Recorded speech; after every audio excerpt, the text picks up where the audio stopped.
Hi, everyone. Dr. Jeannie here. I just wanted to pop in and talk with you guys a little bit more, particularly about onboarding. We're talking about EEOC and onboarding this week.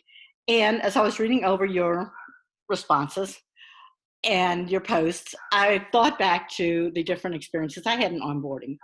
And I'm going to tell this in the form of a story because storytelling is very important. So think about that. And when you're doing any kind of training or any kind of orientation, that using stories are important because it helps people understand what the organization's about. I can tell you, we put the customer first, but if I tell you a story like this and say, a guy came to visit our CEO and they were going out to lunch and the CEO parks in the parking spot the furthest away from the building. And the person said, the visitor said, "That's your car way out there?" And the CEO said, "Yes, it's more important for my employees and for our visitors to park next to the building. I can walk, I'm healthy. I park out there." So he took the spot next to the dumpster because he knew nobody parked next to him anyway. Anyway, so there's a story about the culture of that organization, which tells you much more about them than saying we put customers first. Okay.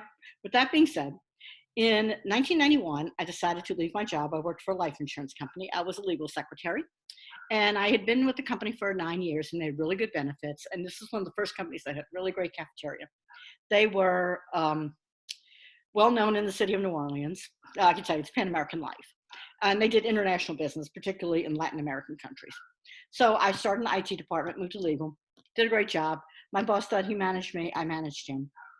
It's kind of the relationship. I had to kind of be the buffer person because he was a little rough sometimes. Anyway, had a great relationship, but I knew that the culture was once a secretary, always a secretary, which is nothing wrong with that. But I was getting my degree and I wanted to move up. So I said, you know what I'm going to do? It's just stressing me out, working full time. So I am going to, so I decided to, and I had a lost train of thought there, so I got a text that came in. I decided to go work temporary. So I signed up with a temporary agency and I ended up, my first assignment was at the Whitney Bank working in the credit analysis department. Zero orientation for me as a temporary going into this job. The people who oriented me were the people who worked in the department who were in the same boat I was in. What they did was they cycled people through in a management development program, but they really treated them like children. So I lasted 3 months there and I said, okay, enough of this, gotta go. And when you're working temporary, you can do that. You go, gotta go. Went to another company. It was an oil company. Lasted 3 days because they were rude and mean, and I wasn't going to put up with that. So I'm like, gotta go.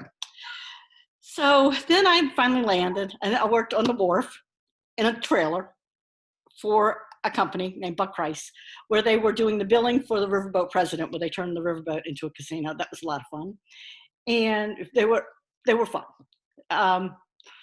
They treated me like I was the queen, being there. So after that, I went to Louisiana Power and Light. And we were in one office building. Then they moved us over to what's known as the Knoxie building in New Orleans. It's an old building, beautiful building. It's now been converted into a hotel. But the Knoxie building was, like I said, old. So we were on the first floor. HR is now on the first floor. Picture this, HR's on the first floor. So when people are coming in to pay their utility bills when they're mad, we get to hear all the screaming at the people yelling at the cashiers because they were mad about their electricity bills. So anyway, sometimes it felt like we had to duck behind the desks because we didn't know what they were going to do, but whatever. So we had to do pre-hire testing. And I think it was Addison that mentioned about typing tests. And that's what made me think of this.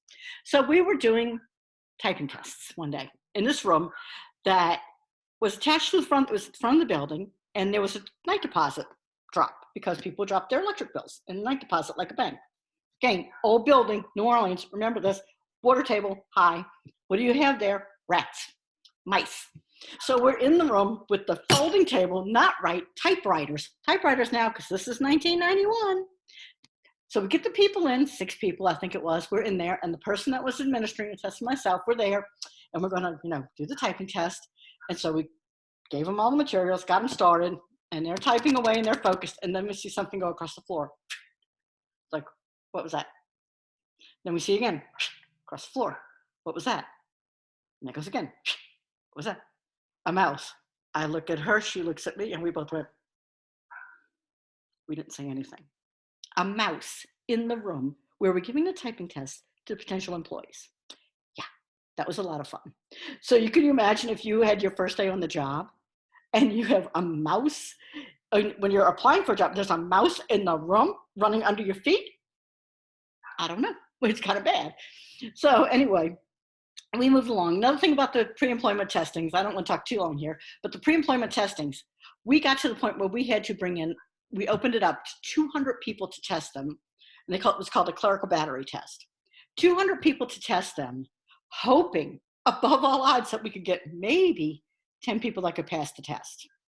And we had them sign up on the background check first, because usually what would happen is they passed the test and we couldn't get them past the background check. So we were going through all the paperwork after this over with. We had about 40% pass rate, which was really good. And we had one who scored really well.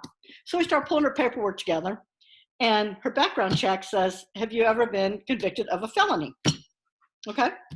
She says, yes, attempted murder of her husband. That's not somebody we want working in the customer service position necessarily. So we kind of went, oh, no, can't do that. She can't be bonded anyway. So just wanted to share that with you guys. I love telling you stories. I hope you enjoy my stories. You guys take care.